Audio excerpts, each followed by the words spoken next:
There are 7 things you can do that make it worse for your mate after infidelity, and there are 8 things to do that can make it better.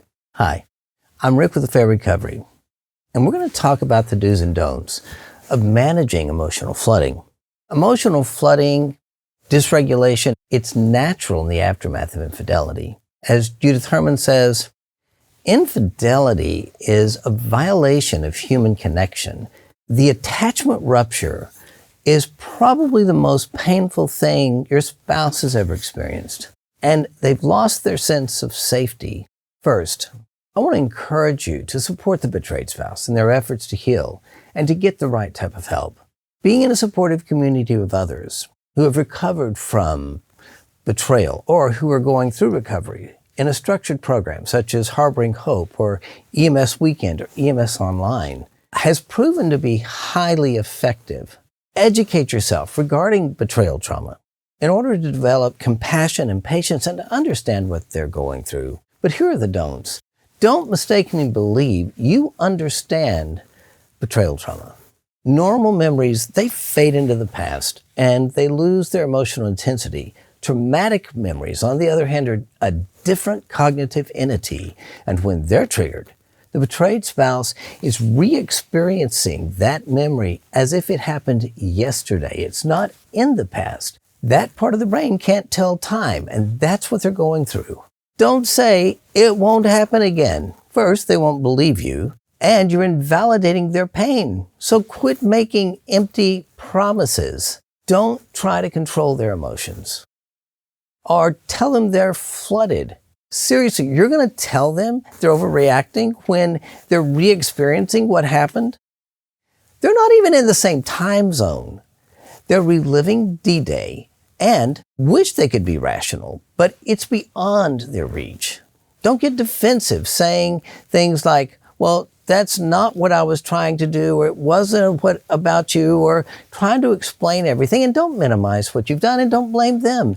Your mate doesn't care about your excuses. Don't pretend everything's fine, ignoring their pain. That makes you look heartless.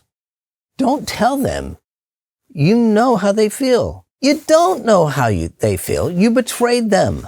Don't shame them for their reactions. Don't bring up their behavior after they flood, trying to get them to stop it, thinking that humiliating them is somehow going to help. You made the mess. They're just trying to get over it. Here are 7 things you can do that will help when your mate is flooded. Do listen. Listen, really listen. Don't interpret. Don't judge. Just focus on what they're saying. Try to understand their pain. And repeat back to them what you hear them saying and ask if you got it. Even if they're calling you names, being able to call back and say, so you think this about me and that I'm this and this was my motive. Did I get it? Just validate what they're feeling in that moment. Do validate their feelings, even if you don't agree. Acknowledge their reality. Don't try to correct it. Do express appreciation. For they're still being with you and trying to work through this pain to give the two of you a chance again. This is something you can do daily. Let them know you see the battle they're fighting for you and the marriage and for their life, and that you admire that. When they are emotionally flooded, do stay present with an attitude of compassion and grief over what your actions have cost them. Do provide a safe space. Let them express their anger without retaliation unless, obviously, it's dangerous. Do call timeouts for yourself if you're no longer safe or able to provide a safe place for them. Say, I'm getting to a point where I'm going to say or do something that is hurtful, and I don't want to do that. So I'm going to take some time over here, 20 minutes, to try and calm down, and tell them when you're coming back. Try to create a pre-agreed upon timeout protocol.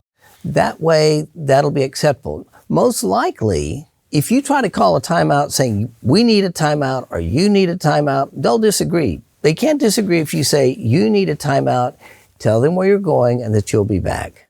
Do ask how you can help instead of assuming what they need. Ask what they need. do your own recovery work, letting them know that you don't ever want to be that other person who did that again. Dealing with intrusive thoughts, traumatic memories, it's really hard, but it is possible. It takes time, patience, and a whole lot of humility. Focus on being the safe partner, and I believe you'll see the difference.